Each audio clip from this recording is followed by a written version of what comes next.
মুম্বাইয়ের ঐতিহ্যবাহী ইরানি ক্যাফেগুলো শুধু খাবারের জায়গা নয়, শহরের সাংস্কৃতিক ইতিহাসেরও গুরুত্বপূর্ণ অংশ। ঊনবিংশ শতাব্দীতে ইরানের দুর্ভিক্ষ, দারিদ্র্য ও ধর্মীয় নিপীড়ন থেকে বাঁচতে আসা জরাথ্রুষ্টবাদী ইরানি অভিবাসীরা মুম্বাইয়ের রাস্তার মোড়ের তুলনামূলক সস্তা জমিতে এসব ক্যাফে গড়ে তোলেন।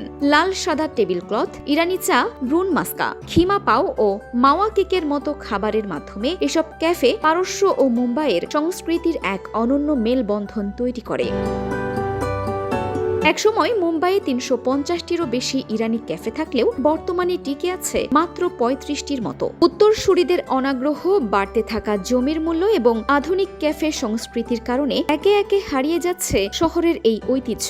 সম্প্রতি কিংবদন্তি বি মারওয়ান অ্যান্ড কোং ও জিমি বয়ের মতো জনপ্রিয় প্রতিষ্ঠানও বন্ধ হয়ে গেছে। তবু ব্রিটানিয়া অ্যান্ড কোং, সেসানিয়ান বোলানজেরি ও ক্যাফে এক্সেলসিয়ারের মতো কয়েকটি ক্যাফে এখনও পুরনো মুম্বাইয়ের স্মৃতি ও নস্টালজিয়া ধরে রেখেছে। একসময় বাস্তুশাস্ত্রের কারণে যে রাস্তার কোণাগুলোকে অশুভ মনে করা হতো, আজ সেখানে দাঁড়িয়ে থাকা ইরানি ক্যাফেগুলো মুম্বাইয়ের সবচেয়ে প্রিয় সাংস্কৃতিক প্রতীকগুলোর একটি হয়ে উঠেছে।